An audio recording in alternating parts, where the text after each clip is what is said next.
Here my good pal Shane Bagley, the firefighter of all firefighters, and he's here today because he's seen a picture that I recently posted doing a single arm landmine press yesterday.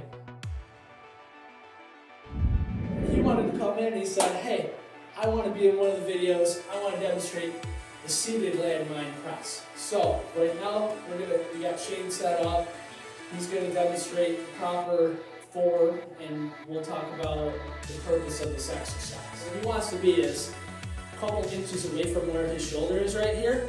He's got good posture, sit up with your big chest right there, and he's going to bring this weight up high to the sky. Well, this is going to be different than standing on your feet and being in an athletic stance.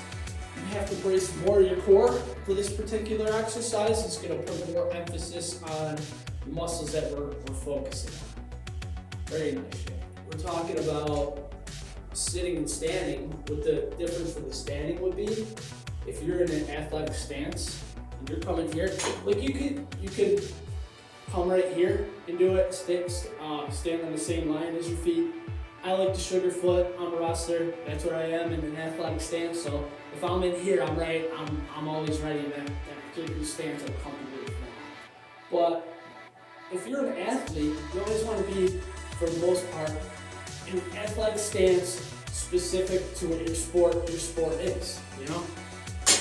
So you could do, I like to do it unilaterally.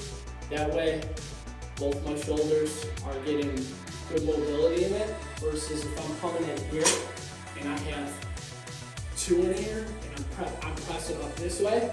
This is great if I'm an offensive lineman, you know, for the NFL or sport specific like that, but I'm not an athlete, so I'm gonna do it that way. I'm a boxer.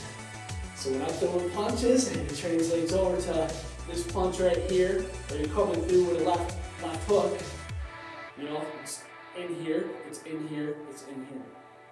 So that's it. That's your fit focus. We'll edit that. I love this. I love this. If you felt that more in your core is engaged and it isolated the muscles more, correct? Correct. So the muscles that we're focusing on, serratus anterior, right? Yep. Our pecs, delts, right? Awesome. And why would we want to use this? Look at me here. Why would we want to use this particular exercise, Shane? Do you know why? Explosive movements. Yeah, explosive movements. Not where I was going, but yes.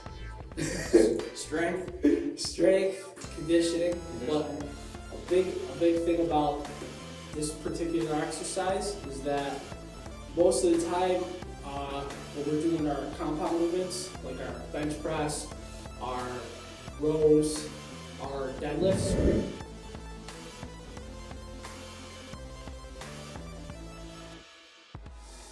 we're always going to retract it straight. So retraction means with our scapula towards the midline, our shoulders are back, you know, and with that translates over whatever we're doing, like our bench press or whatever, because it's a more compact movement and it helps with the stabilization of the shoulder. So if you're always in a retracted state, you want to make sure that you do some protraction, which is the opposite action, which is away.